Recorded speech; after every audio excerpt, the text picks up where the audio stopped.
Donc voilà, première bataille de la team Vicious. Donc on va vous montrer un peu notre stratégie sur une map qui se nomme Provence. Donc voilà, on peut voir sur ce premier plan déjà les US Marines qui sont de mon armée. Donc je suis l'américain. Je vais un peu vous présenter mon armée, le style d'armée que je prends. Et après, vous verrez l'armée russe de mon frère qui est juste à côté, située voilà, dans ce carré vert. Il va vous la présenter après, voilà. Donc on est tous les deux de la team Vicious. Donc pour cette première bataille, j'ai décidé d'apporter un avantage numérique au dragon. Donc j'en ai pris 6, 3 ici placés et 3 tout là-bas. Voilà. Donc voilà, 3 dragons. Ensuite j'ai pris 8 hommes long fusil qui sont des tirailleurs assez puissants dans le jeu pour les connaisseurs d'Empire Total War. Et enfin, j'ai pris à peu près que des infanteries de ligne d'élite. Donc bon là c'est la seule infanterie de ligne qui n'est pas d'élite.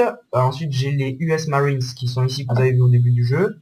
J'ai ensuite les deuxièmes de New York, qui sont une infanterie de ligne, on va dire, un peu supérieure. Ensuite, bien sûr, pour les connaisseurs, les premiers de la Delaware, qui sont quand même assez stylés dans leur habit et leur haut de forme. Enfin, les premiers Maryland, qui sont l'infanterie d'élite, vraiment juste après les gardes américains. Et ensuite, voilà, le reste de mes hommes longs fusils. Donc maintenant, mon frère va vous présenter vite fait son armée russe. Voilà. Alors moi, c'est très simple. J'ai une armée quasi similaire à celle de mon frère. C'est-à-dire 3 dragons ici et ici. Comme le déploiement, ça se fait toujours. 4 snipers que je viendrai placer ici dès le début de la bataille. Pour essayer de prendre ce petit monticule assez rapidement. Donc avec premièrement les cavaleries, suivi par les infanteries. Ensuite, j'ai une infanterie de ligne d'élite, c'est-à-dire les gardes à pied, Sievmonsky, je sais pas trop comment ça se prononce, c'est l'élite des élites russes. Donc dans un premier temps, nous allons donc prendre la colline, avec ce petit contingent de mon côté, et pour Rossignol, ce petit contingent là, avec toute sa ligne et ses cavaleries bien sûr. Nous serons opposés à un ennemi prussien de ce côté-ci, et de l'autre côté, ce sera Un Suédois. le début de la bataille ne devrait pas trop tarder. Voilà, donc on va étudier un peu au début l'armée de nos ennemis, et vous allez voir que rien que par le choix de nos armées, en fait la bataille peut être déjà à peu près prédéfinie. Du moins du côté du Suédois, vous allez voir. Tout à fait. C'est parti. Donc là, l'armée du Prussien. On va la décrire rapidement. Qu'est-ce qu'il y a? Infanterie de ligne supérieure. Infanterie d'élite, tout simplement. Ah bah apparemment il n'y a que ça. Des Jaegers, qui sont au nombre de 5. Et 3 cavaleries. En surplomb. Ainsi que le général, caché dans la forêt. Mais en réalité, le général est une unité toujours visible. Donc maintenant, description un peu de l'armée suédoise. Donc l'armée suédoise, dès le début, on voit que ce n'est point un professionnel. Déjà, il masse ses fusiliers comme ça. Pas dans le bon sens. Déjà pas dans le bon sens. Bon, il les cache, c'est déjà ça. Le problème, c'est qu'il les a point mis en infanterie légère. Ensuite, de l'infanterie ligne supérieure, donc similaire à l'infanterie prussienne. Beaucoup d'infanterie de ligne supérieure ou, là, vous pouvez le constater, des gardes d'infanterie de Suède, donc qui sont l'élite, l'équivalent à peu près des gardes à pied Siemonsky russes.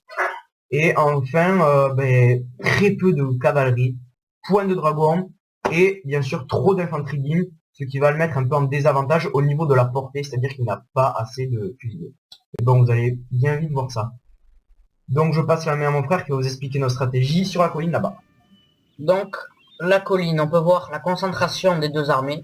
3 infanteries de ligne pour tenir, c'est quand même des infanteries de ligne supérieure. Et les dragons légers des deux côtés. Tandis que les hommes long fusil progressent. Donc là, on va venir voir un peu les snipers russes qui s'approchent sur la colline. Ils vont venir se positionner un peu plus loin, je dirais à peu près par ici. Du côté prussien, ça bouge.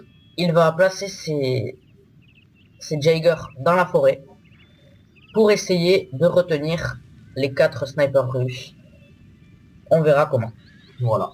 Donc de mon côté, ben, j'ai fait progresser en courant les hommes au long fusil, qui donc là sont tout à fait visibles. Donc voilà, je les ai positionnés un peu en retrait des fusils de mon frère, que je trouve un peu dangereux de s'approcher autant de l'armée dès le début. Et enfin, de l'autre côté, eh ben, c'est une progression lente mais sûre. C'est-à-dire que ici, vous voyez mes deux snipers, mes quatre snipers, pardon. Et bien quand ils marchent comme ça, un peu accroupis vers le sol, c'est qu'ils sont dissimulés. C'est une des particularités de l'armée américaine, c'est-à-dire que là, les ennemis ne les voient point. Voilà, et donc le tir ne saurait tarder puisque les Jaegers s'approchent dangereusement de mon frère. Russe. Ils sont en supériorité numérique et dans la forêt. Ça s'annonce mal. En revanche, ils sont en formation très groupée. Donc ça va être dur de ne pas se faire toucher. Les moindres tirs pourraient éventuellement en tuer le plus possible. Le général sort de la forêt un peu trop près. On s'apprête à l'intercepter. De l'autre côté, ça progresse. On va essayer de prendre cette petite colline. Donc voilà, là ça commence à devenir peut-être le début d'une escarmouche qui ne saurait tarder du côté suédois qui avance dangereusement de mon côté, de moi, Rossignol. Donc bien sûr, je positionne en dissimulant mes hommes au long fusil qui vont s'approcher lentement de ces infanteries de ligne supérieure pour les tirer. Le tir devrait être amorcé Côté russe. côté russe, peut-être en premier, ou moi grâce à ma portée des hommes au long fusil. Donc là, voilà, c'est les deux armées se rapprochent. Voilà. Beaucoup plus de cavalerie de notre côté que du côté adverse. Voilà, ça va pas se passer. Attention. Voilà. On va essayer de voir un peu les snipers qui devraient pas tarder à tirer. Ils attendent. Voilà, c'est parti. Voilà. Donc là, le début de la bataille commence vraiment à ce moment-là. Ça tire. Pour l'instant, aucun mort. Ils ont de la chance. La forêt. Des Voilà. protèges à perfection. Et il les cache. Ah, si. Un mort. Un petit Jaeger de la forêt. Ah, ils se sont cachés. Ils se sont cachés. De l'autre côté, ça ne va pas tarder là. Oui, je pense effectivement que l'infanterie de ligne suédoise s'approche dangereusement des fusiliers et elle va en connaître le coup. Donc ce reste de l'infanterie de base, oui, je pense que c'est l'infanterie de base. C'est ça. De l'autre côté, ça y est, le tir est amorcé des deux côtés. Du côté américain également, qui, avec la portée, sans bien sûr, aucune perte. enchaîne les snipers. Voilà, c'est très bien. L'assaut. L'assaut littéral. Les unités courent. Ils sont en surnombre, ils sont dans la forêt. Tout pour avoir l'avantage. Mais la ligne va venir se resserrer. Ah, ça tire. Le surnombre va venir avec les infanteries de ligne à l'assaut. Et c'est d'ailleurs assez dangereux d'envoyer ces infanteries de ligne aussi près. Je sens les snipers qui vont se faire tirer, voilà. C'est parti. Donc là, les snipers suédois qui viennent de se faire tirer par mes snipers dissimulés. Là, le tir ne devrait pas tarder. C'est parti. Voilà, il commence à tirer. Et de l'autre côté, voilà, toute la ligne est lancée côté suédois. Beaucoup plus de morts, déjà 25 sur 60. C'est énorme. Très grosse défaite. Voilà, et ça voilà. continue à tirer. Donc là, c'est vraiment le suédois qui prend très cher. Si on peut appeler ça. Les cavaleries. Pour l'instant, il reste encore un peu de marge. Il ne faudrait pas qu'il continue à avancer. De l'autre côté, la ligne tient. Un mort, le général. L'unité du général vient de perdre. Et les dragons américains qui vont, avec 70 de portée, pareil que l'infanterie de ligne, commencer peut-être à tirer. Voilà, ça ne saurait tarder. Attention, nous allons les voir sortir leurs fusils. Voilà. Attention, ça s'approche. Voilà, Toujours plus près. on sent le tir qui vient. Attention, attention. Impact. 3, 2, 1, et c'est parti. Voilà. Voilà, des morts. Cette cavalerie n'a pas encore tiré. Elle se positionne, elle se positionne. Le tir dévastateur chez les cavaliers, ce sont de très bonnes cibles, cibles faciles, grandes cibles, repérables de loin. Et de l'autre côté, Mais ça, la c'est Russie attaque la forêt. Voilà. Les snipers se sont déportés avec un soutien d'une infanterie de ligne supérieure, suédoise. Ils ne jouent pas vraiment de pair, c'est un peu désordonné. La ligne a énormément de trous Et le Suédois était quand même un des joueurs les plus mauvais de la partie, si on peut appeler ça comme ça. Il a pas de ligne fixe, des infanteries de ligne éparpillées, et bien sûr des dragons américains qui vont tirer. Oh là là là là, ça fait très C'est mal. un massacre en règle. Ah, la charge des dragons qui va bien sûr permettre à mon frère, à son tour, de détruire les Jaegers possibles. C'est Voilà. parti. Les dragons avancent.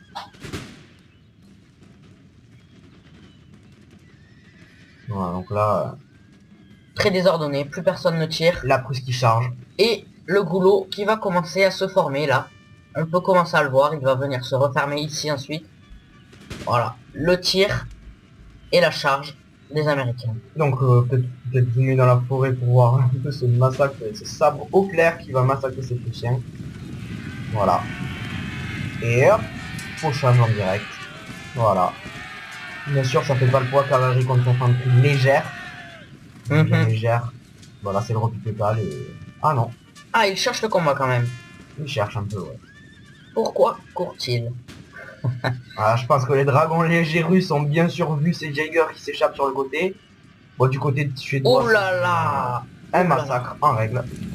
Et la charge des dragons russes cette fois. Allez, voilà, ça saute, ça se fait massacrer. Oh là là! Que fait-il? Et on ne sait pas, on sait en tout cas que le Prussien crève. Bien. Voilà, là les infanteries de ligne vont rencontrer les infanteries de ligne supérieure. Le goulot s'est donc maintenant formé. Et c'est pas... Attention, de l'autre côté, Oh, le surnombre est apporté par les cavaleries. Ah, il met beaucoup trop de temps à sortir. Les gardes comme ça, il faut vraiment les préserver. C'est une unité très puissante si elle est bien utilisée. Ouais, donc là on peut voir franchement les gardes suédois qui se font littéralement bombarder. Et ça va peut-être venir à bout portant. Et oh voilà. là là, Un beaucoup de morts. massacre en direct de garde du corps d'infanterie de Suède. Beau chapeau. Très beau chapeau. Au de là. niveau du combat, ah voilà, ils ont pas duré plus de... Je dirais pas plus de 10 Une secondes. unité comme ça peut détruire, si elle est vraiment bien utilisée, environ 3 infanteries de ligne basiques. C'est un massacre. Voilà. Et du côté du Suédois, ben... Et ben ça perd sévère contre Rossignol d'ailleurs. Donc là, bien sûr, former le carré. La dernière technique à faire, quand on se prend des tirs de cavalerie, je dis bien des tirs de cavalerie, donc voilà, c'est en position. Pour une charge, c'est toujours utile, mais lorsque nous font que des tirs, on va retourner côté russe. Ouais. Donc côté russe, le tir risque d'être bientôt amorcé de ce côté. Bientôt peut-être une charge de cavalerie, on ne sait pas. Ah non, mais en tout cas une charge d'infanterie supérieure et allez, d'infanterie de ligne. Voilà, donc là c'est du corps à corps en direct dans la forêt. Magnifique. Qui va vaincre? Le corps à corps, infanterie de ligne supérieure, infanterie de ligne basique. Russe. Bien sûr, les paris sont lancés. Les dragons sont apportés en soutien hein, pour, voilà. Pour combler voilà, sur le latéral. C'est vraiment intéressant. Cavalerie prussienne qui charge. On peut le voir, on peut le voir.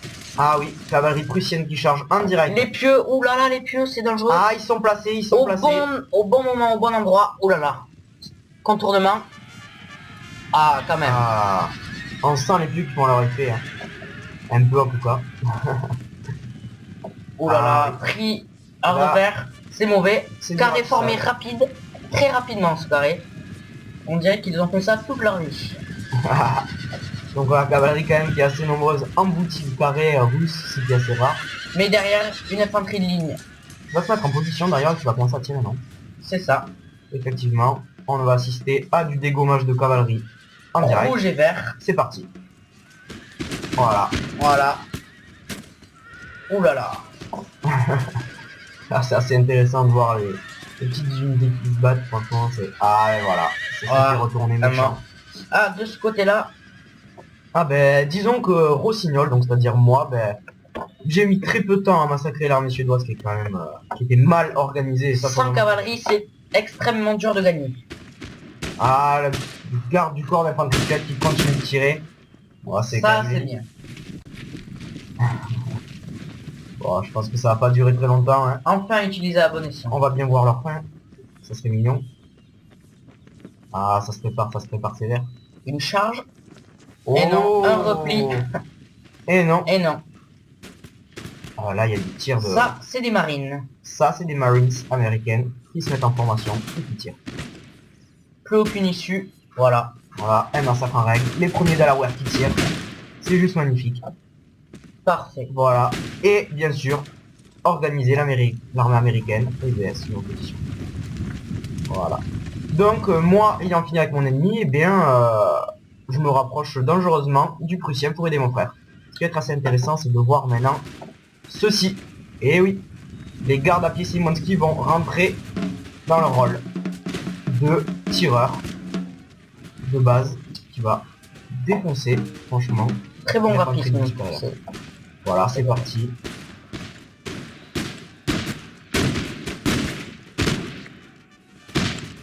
Ah, c'est vraiment magnifique.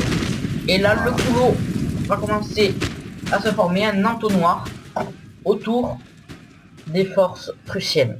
Voilà, les forces prussiennes, même si elles ont de l'infanterie de ligne En supérieure, surnombre, ou quasiment avec une puissance de tir très puissante.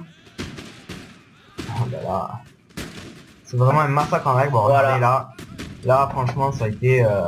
Rapide. Ah, mais ça a Expéditif. été... Austerlitz, quoi. Austerlitz qui n'existera pas parce que... Prussien contre Russe, c'était... Ah, j'ai cru voir quelqu'un planter sur sa propre baïonnette. Ah, c'est fort possible. Ah non, Ah non, non. ce n'était pas la sienne. Ah ben là, franchement, ce qui va être assez intéressant, voilà. Donc une stratégie du Prussien, on charge sur les dragons, du moins on le fait croire. Malheureusement, tout les d'un chevaux vont plus vite. On Et va là- se retourner, non? Il va utiliser la colline, je pense que le joueur là sur internet a utilisé la colline, et voilà. Et il fait de la contre-charge sur mes cavaliers. Oh là là. Déjà un drapeau blanc, très belle charge, il rentre dans les rangs. Voilà, il fait de la charge directe sur mes dragons. La Prusse à l'honneur. Voilà, là la Prusse franchement emboutit mes dragons, mais bon ça va pas suffire. Tout le monde sait qu'après l'engagement, les dragons, eh ben, ils restent à cheval. Ils restent à cheval. Voilà. De l'autre côté, De l'autre côté, ben, c'est un massacre en voilà, règle. ils sont encerclés. Les gardes à pied vont continuer à tirer, je pense bien. Ils ne sont plus très nombreux. Ils ont rechargent. subi pas mal de tirs, mais même à 32, ils continuent Et c'est parti, à faire des dégâts. on recontinue. Et là, oh là. Comme dans les stades. Voilà, c'est juste magnifique. C'est un massacre en règle du Prussien. Encore une bataille, ben, gagnée. Ouais, pour la Team Vicious. Voilà, ça c'est un massacre. Voilà. Ah, nous remercions quand même. Les Nos deux joueurs, adversaires. voilà, qui ont participé Ils ont bien joué, ils ont bien au joué. combat. Donc voilà, donc là c'était pas Vicious. C'était Vicious Rossignol et en dessous Vicious Faucon. Bon, donc ils ont Petit dû avoir bug. petit bug d'internet. Et donc on remercie bien sûr Rain Evan 659 qui était quand même un joueur assez marrant à combattre. Et Claudio 3750 qui s'est quand même bien battu. Seulement 272 ennemis tués pour Rain Evan contre 1332 1367. pour Rossignol. C'était vraiment des joueurs petits. Je pense que dans une prochaine bataille ça risquerait d'être plus serré. Donc on remercie bien sûr tout le monde d'avoir écouté la Team Vicious et l'exposition bientôt. de sa stratégie. Voilà. Pour Dans une le jeu. autre bataille, on espère plus dure. Voilà.